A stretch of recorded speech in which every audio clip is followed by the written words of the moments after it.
Hello मित्रों, नमस्कार। आज की वीडियो में 6.2 का फोर्थ क्वेश्चन लेकर आ गया हूँ। इससे पहले भी मैंने क्वेश्चन अपलोड कर दिए हैं, अगर आपने नहीं देखे तो जरूर देखें।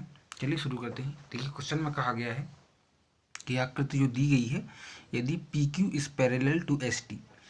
जो पी क्यू है, पी क्यू रेखा ये पैरेलल है एस टी के। मतलब अगर हम इसको और आगे बढ़ा दें, इसको यहाँ से आगे बढ़ा दें, तो ये दोनों रेखाएं पैरेलल हैं, समांतर हैं, जो एक दूसरे को कभी नहीं काट सकते। ठीक है। और इसका मान भी दिया गया है कि जे जो है आर एस टी है ना, पी क्यू आर जो है 110 डिग्री है और आर एस टी 130 डिग्री है। तो क्यू आर एस मतलब इसका मान फाइंड आउट करना है हमको, है ना, एक्स क्यू आर एस। अब दिया गया है कि बिंदु आर से होकर एक एस टी के समांतर, मतलब बिंदु जो आर है इसके एक रेखा खींचिए जो एस टी के समांतर हो। अरे भैया, अगर वो एस टी के समांतर होगी तो वो पी क्यू के भी समांतर होगी, क्योंकि ये दोनों समांतर हैं। जब ये दोनों एक दूसरे को प्रतिच्छेद नहीं करेंगी तो ए वाली रेखा इसको भी प्रतिच्छेद नहीं करेगी, है ना।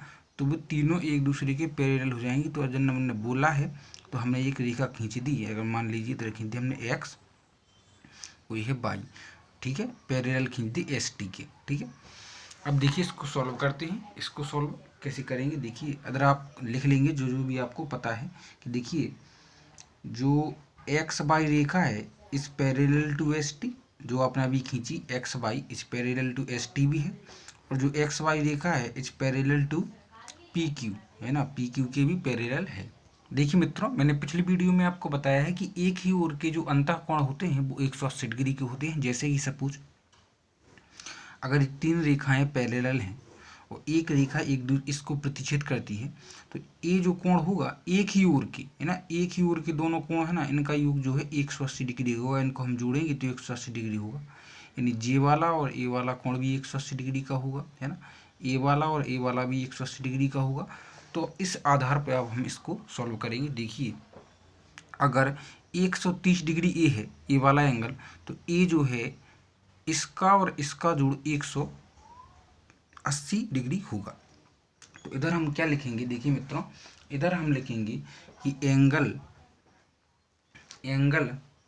आर एस टी, यानी R S T plus angle S are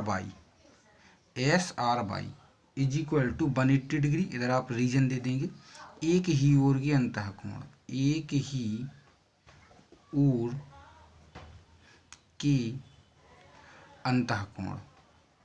तो एग्जामिनर समझ जाएंगे ये आप क्या कहना चाहते हैं। आर एस टी का मान आपको दे दिया गया है। कितना है आर एस टी का मान? आर एस टी का मान है 130 degree plus angle S R by का मान आपको पता नहीं पड़ेगा, तो अब निकल जाएगा angle S R Y is equal to 50 degree, क्योंकि 130 जो है इसमें से माइनस हो जाएगा। तो जो एस आर बाई का मान निकल के आया है वो कौन सा है? एस आर बाई मतलब जी वाला। जी कितना है? 50 डिग्री। ठीक है।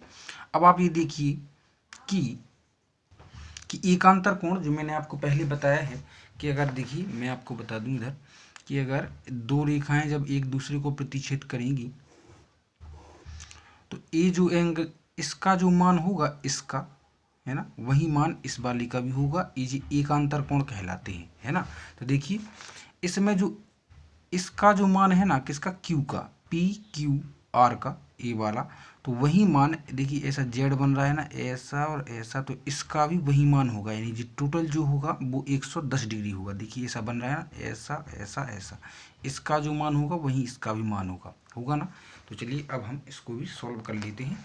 देखिए कि हम लिखेंगे इधर कि angle P Q R is equal to angle Q R by, देखिए P Q R angle Q R by के बराबर होगा। क्यों? एकांतर, अभी मैंने बताया है। ठीक है।